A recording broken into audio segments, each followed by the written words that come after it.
Once upon a time there was a meeting of the Freemason Guild of Writing that proposed that Nordic mythology was the best thing ever made and perfect for adapting into pretty much anything. Unfortunately, the old farts on the left thought that the old Greco-Roman mythology was not only better, but also was more European, while the Anglos over there just really liked their stupid Arthurian mythos and just couldn't let go, and so after a long discussion and several deaths, a compromise was made, and that these three are equally great, but the rest are shit, to which everyone stood up, made their Bellamy salute, and went on with their lives. Of course, that story is fictional, Freemasons don't control Hollywood, but once you kinda go critical on cartoons, you'll realize that barring several noteworthy examples, almost all of them either have similarities with Arthurian mythos, the overall Nordic mythos, the occasional Greek and/or Roman, or something local if it's made anywhere outside of North America and Western Europe.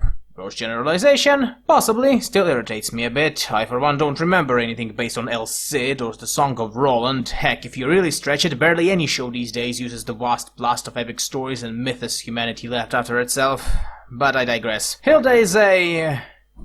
Jesus, cunt pleffing Christ. Cartoon based on a children's comic of the same name distributed on Netflix. Quite popular one as well, cause people really like it. The plot of the show is, well, pretty much another children's storybook. A blue-haired girl named Hilda lives in a typical Scandinavia land, and the show is about her adventures with her boyfriend and girlfriend. While at it, she meets a lot of weird and mythical Scandinavian beings, dabbles in Scandinavian magic, and have people with non-Scandinavian British accents that are slightly less irritating and coherent than your typical British accent. There are giants, there are trolls, there are Maras, and a random scout group. The only things missing for it to be even more Scandinavian are Huldras and Hilda sucking off dead people to gain superpowers. Also, now that I mention it, a wild girl who spent most of her life in a forest is now forced to move to a posh city and adapt to the new environment while dealing with the old. This somewhat reminds me of Pippi Longstocking, only slightly less pretentious. And that's about it, really. This is one of those bubbly adventure cartoons made for children so that grown-ups can put children on the couch and let them do imported grown-up stuff for about an hour or so.